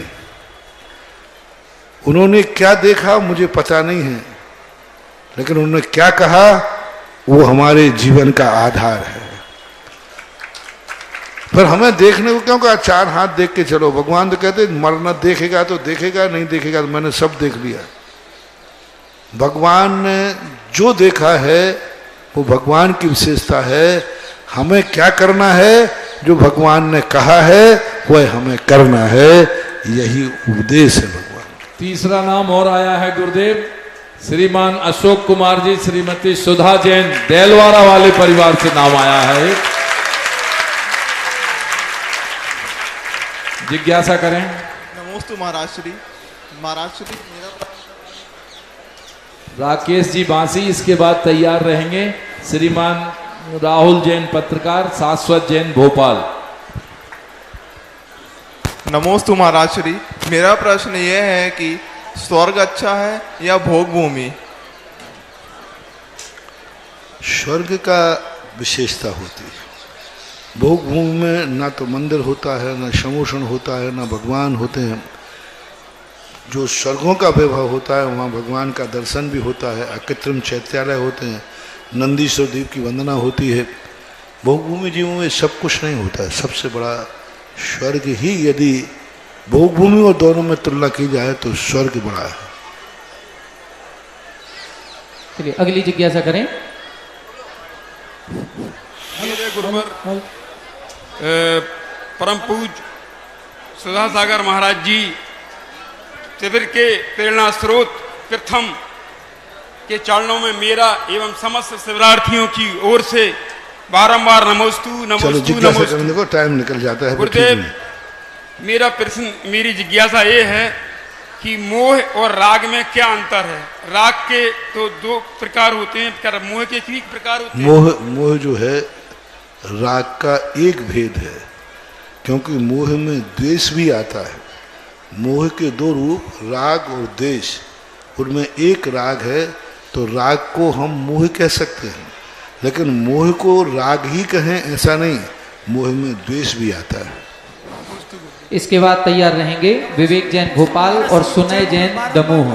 बांसी समाज की ओर से एवं राकेश कुमार परिवार की ओर से मुनिश्री, कसाय क्या है और कसाय को कैसे दूर किया जा सकता है? ऐसा प्रश्न पूछा कि हम जिंदगी भर इसी पे प्रवचन करते रहे और ये कह रहे 1 मिनट में जवाब दे दो। एक पागल था, वो दीवार में कान लगा के 3 दिन से सुन रहा था। तो दूसरा पागल आया, बोले क्या सुन रहे? बोले मैं 3 दिन से नहीं सुन पाया तो मैं 2 मिनट में सुना दूं। अब कसाय सबको मालूम है क्या है, और कसाय को जीतने के लिए हमारे पूज्यवर समंत्रभद्र महाराज ने लिखा रत्नकर्ण श्रावकाद में, राग द्वेष निवृत्त ही चरणम प्रतिपद्यते साधु। राग द्वेष की निवृत्ति बिना चारित्र के नहीं हो सकती, ये रत्नकर्ण श्रावकाचार्य में लिखा है। इसलिए चारित्र अंगीकार कीजिए, कसायों पर विजय पाइए। चलिए अगली जिज्ञासा करें। मेरे आराध्य गुरुवर सुधा सागर की चरणों वालों नमोस्तु नमोस्तु। गुरुवर आचार्य श्री ने अपने एक अमृतवाणी में लिखा है, ही से भी की ओर भी बड़े सभी हम लोग, 6 के आगे 3 है और विश्व शांति का योग। ये 6 के आगे 3 और ही से भी, इसका अर्थ क्या है महाराज जी? 63 का अंग एक दूसरे की तरफ पूरक, एक दूसरे के केयर। 6 और 63 ऐसे एक दूसरे की तरफ रहते हैं। जब नदी के 2 किनारे एक दूसरे की तरफ होते हैं तो दधि प्रभायमान होती है। इसलिए एक दूसरे की अपेक्षा करते हुए, एक दूसरे का ध्यान रखते हुए, एक दूसरे के सहयोगी होकर संसार में जिएंगे तो मैत्री का योग बनता है। इसके बाद तैयार रहेंगे हर्षद मोतीलाल जैन सोनगिर महाराष्ट्र से और राकेश जैन जबलपुर। जिज्ञासा करें विवेक जैन भोपाल, सुनय जैन दमोह। नमोस्तु महाराज जी।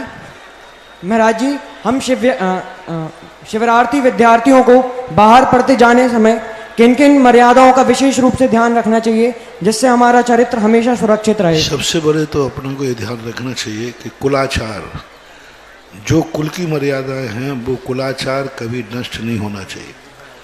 पर उसके बाद धर्माचार पर ध्यान रखना चाहिए। हमें दुनिया से ज्ञान प्राप्त करना है, ना कि उनसे आचार लेना है। आचार और विचारों को दृढ़ रखते हुए यदि ज्ञान प्राप्त करते हैं तो कोई बाधा नहीं है, लेकिन आचार और विचार खंडित होते हैं, ऐसे ज्ञान को भी छोड़ देना चाहिए। अगली जिज्ञासा करेंगे यहाँ से भैया। नमोस्तु महाराज श्री। भैया वृत्ति को अंतरंग तप में क्यों लिया गया है जबकि यह बाहर दिखती है? क्योंकि भैया वृत्ति जो है एक अंतरंग तप इसलिए है कि जब तक व्यक्ति ग्लानि भाव अंदर से नहीं जीतेगा और अंतरंग से समर्पण नहीं करेगा तब तक भैयावृत्ति हो ही नहीं सकती। डॉक्टर लोग भैयावृत्ति नहीं करते, वो तो उनका पेशा है। क्योंकि और जो भैयावृत्ति कहलाती है जिसमें हमारी कोई अपेक्षा नहीं रहती, मात्र सामने वाले को स्वास्थ्य करना है, स्वस्थ लाभ हो, उसकी जो परेशानी है वो दूर हो और दूसरे की परेशानी दूर करने का भाव अंतरंग से ही आएगा, बाहर से नहीं। तभी वो भैयावृत्ति कहलाती है। देवगढ़ में एक और संरक्षक सदस्य बनने का सौभाग्य हासिल किया है हमारे शिवरार्थी भैया श्री पूज्य सागर ग्रुप 456 नंबर श्री अशोक जैन, अजय जैन, विदिशा पूजा कैटरिंग सर्विस।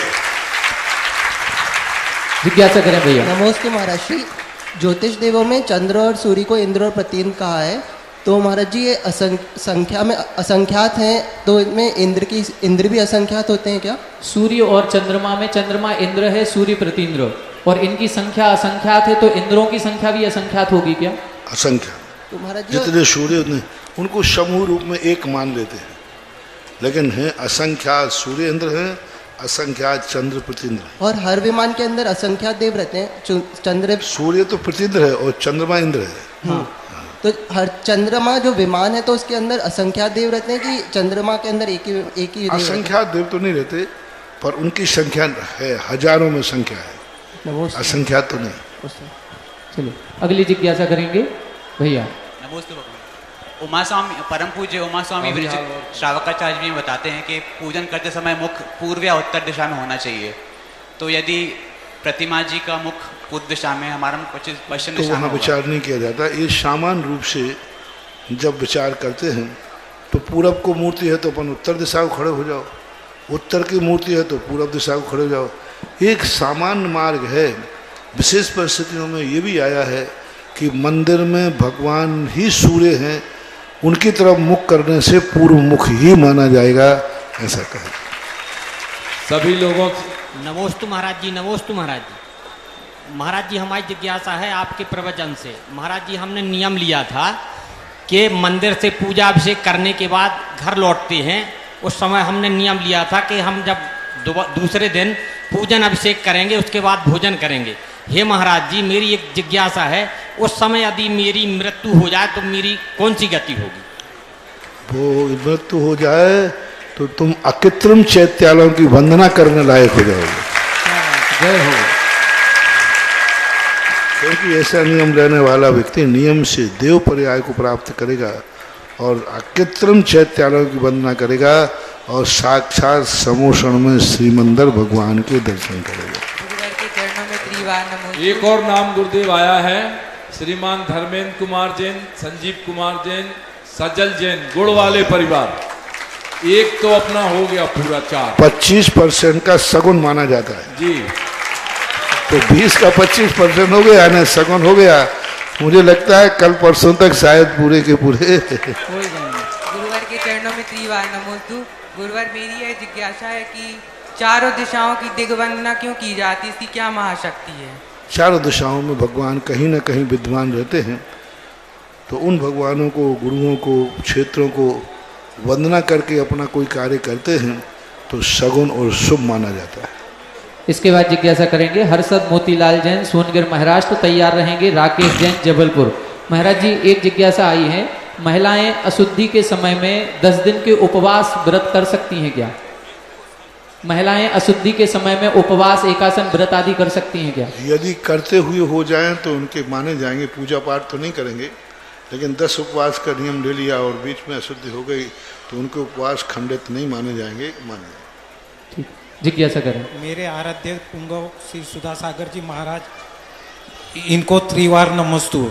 जैन समाज की, सोनगिर सकल जैन दिगंबर जैन समाज की ओर से त्रिवार नमस्तु। एक मिनट, आपका जो प्रश्न था चतुर्दिग वंदना का, एक और स्मृति में आया कि हमारे सारे देवता चारण, विघ्न किसी भी दिशा से आ सकता है कि नहीं? आ सकता है। तो हमने चारों दिशाओं को अपने संरक्षक, अपने देवता को सूचित कर दिया कि भगवान हम इस कार्य में जा रहे हैं, आगे सब आपको हमने सूचना दे दी।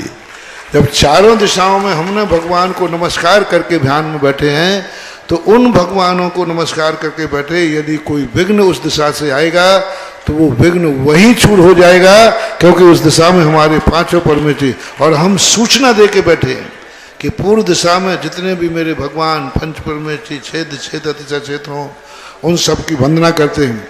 इसका एक बार हमने बहुत बड़ा प्रवचन दिया था, क्यों ये किया जाता है। पूज्यवर नेमीचंद महाराज ने गोमठ सार में लिखा कि क्यों मंगलाचरण किया जाता है। तो मंगलाचरण करने का अर्थ है अपने कार्य की सूचना देना, और जब बड़ों के पास अपनी सूचना होती है तो सदा बड़ों की पॉजिटिव एनर्जी हमारे पास हमेशा प्राप्त होती रहती है। जिज्ञासा करें। मेरे आराध्य देव पुंगव श्री सुधा सागर जी महाराज, इनको हर्षद जैन सोनगिर सकल दिगंबर जैन समाज सोनगिर के त्रिवार नमस्तु। सोनगिर में 1008 पुष्पदंत स्वामी का मंदिर का जीर्णोद्धार हो रहा है। शिलान्यास श्री आचार्य वर्धमान सागर जी सानिध्य में हुआ, तब दानशूर आज के चक्रवर्ती अशोक पाटनी जी ने पूरा सीमेंट का देने का किया है और 51 लाख रुपए दान दिया है। मेरी शंका है कि महावीर भगवान के समूह शरण में कुछ दिन वाणी खीरी नहीं, तब वहाँ क्या कार्यक्रम था और ध्वनि कैसी खिलती थी? भगवान की जो वाणी खिलती है वह भगवान की वाणी अपन लोगों के पुण्य के उदय से खिलती। भगी भागन वस जोगे वशाय, वहाँ पर विद्यमान जितने श्रावक थे उनके लाभांतराय कर्म का इतना तीव्र हृदय था कि भगवान को बोलने का निमित्त ही नहीं बना, क्योंकि भगवान स्वयं तो बोलते नहीं हैं, भक्त लोगों के पुण्य से बोले जाते हैं। और उस समय सब लोगों का ऐसा क्षयोपशम था नहीं। 66 दिन के बाद जब क्षयोपशम आया तो हो गया। आज के कार्यक्रम की अंतिम जिज्ञासा करेंगे राकेश जी, जबलपुर। महाराज श्री, एक जिज्ञासा और आई है, गंगा नदी का जैन धर्म में क्या महत्व है, और गंगा नदी जो कैलाश पर्वत से निकली है ये वही नदी है या कोई दूसरी? 10 लाख पर्व का हम बहुत पहले प्रारंभ में ही बता चुके। इसी जिज्ञासा के अंदर पूरे विशेष रूप से हमने 15 मिनट दिए थे, जो लगभग चौथ या तीज के दिन का है। आप YouTube से निकाल के सुन लें। गंगा नदी की वही स्थिति है, हमारा सम्मेद शिखर ही प्रमाण है। यदि सम्मेद शिखर है यही है तो गंगा भी यही है और सिंधु भी यही। अब आप इंची टेप से नाप तोल करोगे तो आप टेलर बन के नापते रहना। हमने तो सम्मेद शिखर को नमस्कार किया है और सम्मेद शिखर सही है, ये मेरा 100% विश्वास है। तो गंगा भी यही है और सिंधु भी वही है, भरत क्षेत्र भी वही है, अयोध्या भी वही है, बनारस भी वही है, और सब कुछ वही है। जो जहाँ है वह वही सही है। क्योंकि हम गंगा पे संदेह करेंगे तो गंगा से हमें कोई विकल्प नहीं है। सबसे बड़ा संदेह सम्मेद शिखर पे है, क्योंकि सम्मेद शिखर अयोध्या पे है। अयोध्या में हमारे भगवानों का जन्म होता है। बनारस में हमारे 4-3 भगवानों का, सुपार्श्वनाथ, पार्श्वनाथ और एक और है, 3 है ना, श्री राम 3 भगवानों की जन्मस्थली है। जब आज वहाँ जन्मस्थली है और वहाँ स्पष्ट लिखा कि गंगा किनारे जो बनारस है वहाँ श्रेयांसनाथ सुपार्शनाथ पार्श्वनाथ का जन्म हुआ है, तो अब यदि हम गंगा पर संदेह करेंगे तो हमारे पारसनाथ की जन्मस्थली, एक उपद्रव लेकर के मैं 100 उपद्रव खड़े नहीं करना चाहता। इसलिए हमारा पारसनाथ का जन्म बनारस का है, तो बनारस वही है तो गंगा भी वही है। अब गंगा की बड़ी बड़ी नदियां कहाँ गई, वो बाबा ले गया।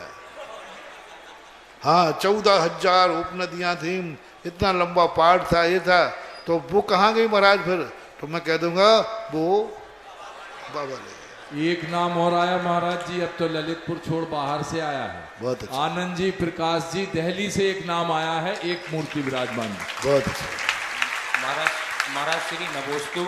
महाराज जी, गृहस्थों को सामायिक करना क्यों आवश्यक है और कब करना चाहिए? क्योंकि 24 घंटे वो आरंभ और परिग्रह करते रहते हैं, तो सामायिक उतनी देर के लिए वो आरंभ और परिग्रह के त्याग करते हैं।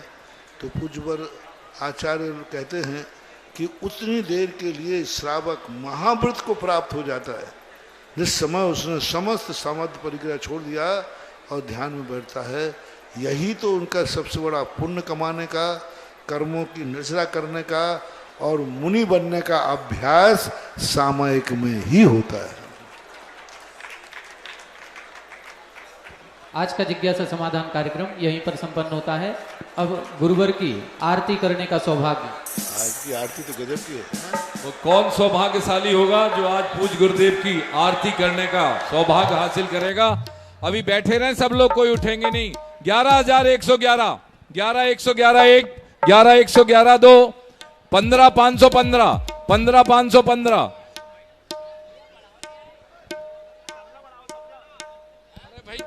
माइक मत बंद करा करे महाराज जी का या हमारा, आप सुन लो, आपसे बार बार कह चुके हैं।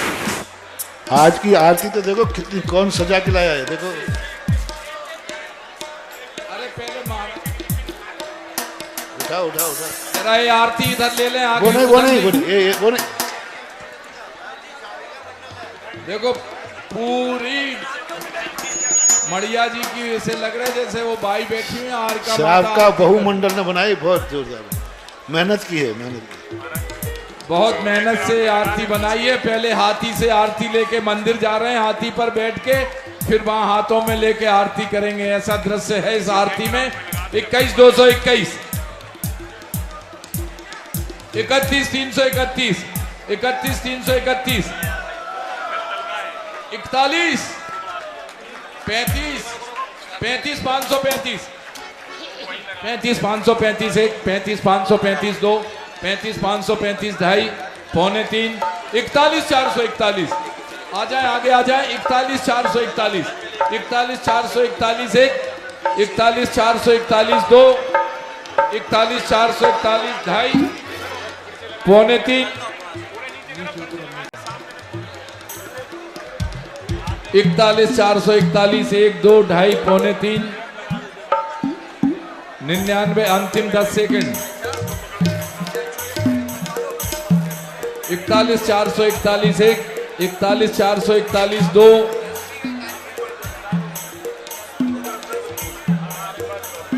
2.5 बोली जा रही मेरे भाई। और किसी के मन भाव पूज्य गुरुदेव की आरती करने का सौभाग्य। 51,551, 51,551। आप लोग सब कल की जो शांति धारा है उसकी भी पर्ची अभी से भर के यहाँ पे दे दें, जिससे समुचित व्यवस्था हो सके। पर्चियां आपके बैग में सुरक्षित हैं, बैग में अपना नाम पता लिख करके दे दें और राशि लिख दें, कम से कम 11,000। 51,551 1, 51,551 2, 51,551 2.5, 2.25, 99 और आगे आ जाए और ये छोड़ दें। 51,551 1, 2, 2.5, 2.25, 99 और ये 3 आ जाए। श्रीमान प्रमोद कुमार जी, संतोष कुमार जी, सतरवांस वाले परिवार इधर आ जाएं, आरती ले लें, इनका पगड़ी और माला पहनाकर सम्मान करें। भैया बोली जो लिख रहे हैं और ध्यान से नाम लिख लेना है। प्रमोद कुमार जी, संतोष कुमार जी, सतरवास 51,551 आपकी। अरे हमें बोली लगा लेंगे। दूसरी बोली 11,111, केवल 2 बोली होनी, अंतिम बोली 12,500, 21,221, 21,221, 21,221, 21,221 1, 21,221 2, 21,221, 21,221, 1 2 2.5 पौने 3, 99। और कोई सौभाग्यशाली? 21,221, 1 2 2.5 बोली जा रही मेरे भाई। अंतिम 10 सेकंड इधर से थे। 31 वाले कहां गए? 21,221, 21,221।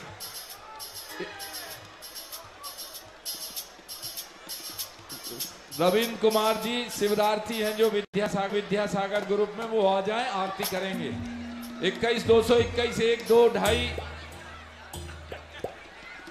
बोली जा रही मेरे भाई। अंतिम 10 सेकंड। और 21,221, 1 2 2.5 पौने 3। और कोई? और ये 3 आ जाएं, आ जाइए। नाम दे दें, पहले नाम दे दें।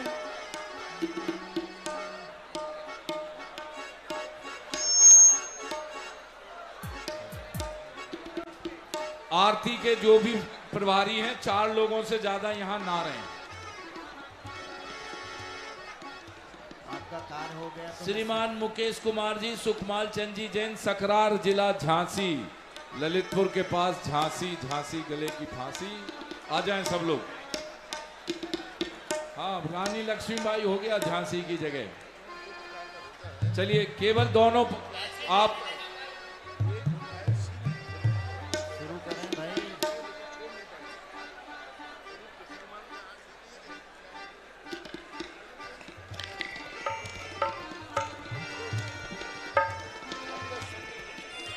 क्या करना है? मुकेश जी जैन विद्यासागर ग्रुप में हैं, आ जाएं इधर। सुकमाल जी बुला रहे हैं।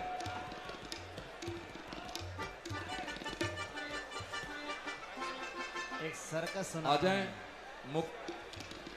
अंचल जी शुरू करें कि आप बोलते रहेंगे?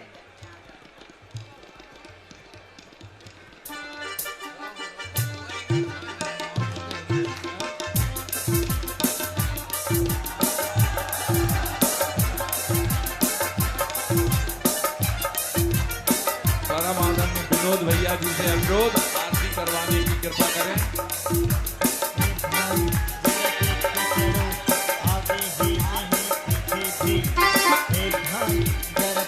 चलो आगे ही नहीं पीछे भी, दाएं ही नहीं ऊपर ही नहीं नीचे भी। एक भाई जरा देख के चलो, आगे ही नहीं पीछे भी, दाएं ही नहीं बाएं भी, ऊपर ही नहीं नीचे भी।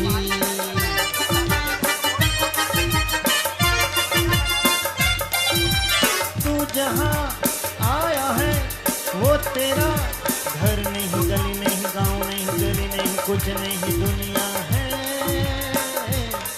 और प्यारे दुनिया एक सर्कस है, और सर्कस में बड़े को भी, छोटे को भी, खरे को भी, खोटे को भी, दुबले को भी, मोटे को भी, नीचे से ऊपर को, ऊपर से नीचे को आना जाना पड़ता है। और इन मास्टर के कोड़े पर घोड़ा जो भूख है, घोड़ा जो किस्मत है, घोड़ा जो पैसा है, तरह तरह नाच के दिखाना यहाँ पड़ता है, बार बार रोना और गाना यहाँ पड़ता है। हीरो से जोकर बन जाना पड़ता है। एक भाई जरा देख के चलो, आगे भी नहीं पीछे भी, दाएं भी नहीं बाएं भी, ऊपर ही नहीं नीचे भी।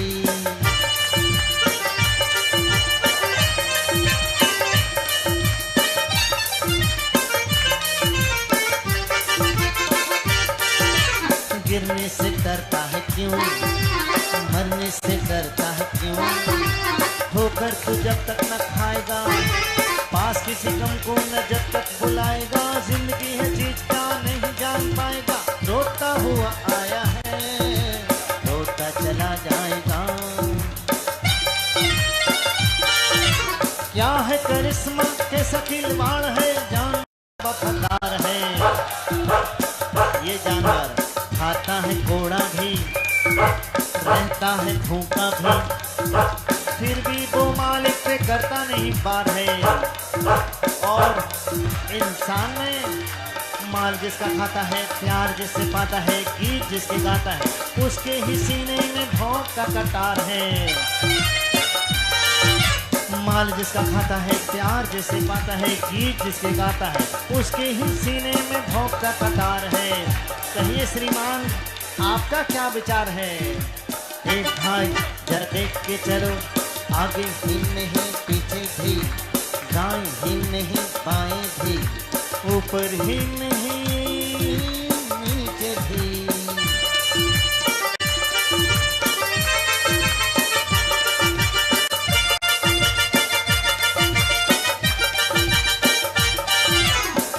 सर्कस, हाँ बाबू ये सर्कस है, और ये सर्कस है 103 घंटे का। पहला घंटा बचपन है, दूसरा जवानी है, तीसरा बुढ़ापा है, और उसके बाद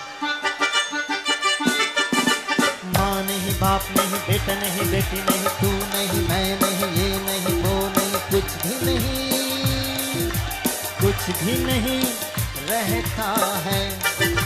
रहता है जो कुछ वो। खाली खाली तंबू है, खाली खाली कुर्सियां हैं, खाली खाली घेरा है, बिना चिड़िया का बसेरा है, ना तेरा है ना मेरा है।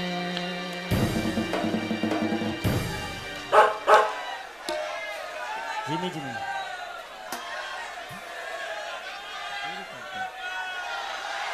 जयकारा लगाओ एक बार, बोलिए अभिनंदनाथ भगवान की जय। आचार्य शिरोमणि श्री विद्यासागर जी मुनिराज की, मुनि पुंग श्री सुधा सागर जी महाराज की, पूज्य सागर जी महाराज की, ऐलगिरी धर्म सागर जी महाराज की, गंभीर सागर जी महाराज की। श्री 1008 श्री अभिनंदन नाथाय नमः, श्री दिगंबर जैन समाज पंचायत समिति ललितपुर उत्तर प्रदेश। इस कार्यक्रम के पुण्यार्जक थे श्री दिगंबर जैन अतिशय क्षेत्र, क्षेत्रपाल जी मंदिर, station road, civil line, Lalitpur Uttar Pradesh. अध्यक्ष इंजीनियर अनिल जैन अंचल, महामंत्री डॉक्टर अक्षय जैन टडेया, प्रबंधक राजेंद्र जैन थनवारा, पूर्व पार्षद मोदी पंकज जैन वरिष्ठ पार्षद, सीनियर मैनेजर श्री सनत कुमार जैन मलैया।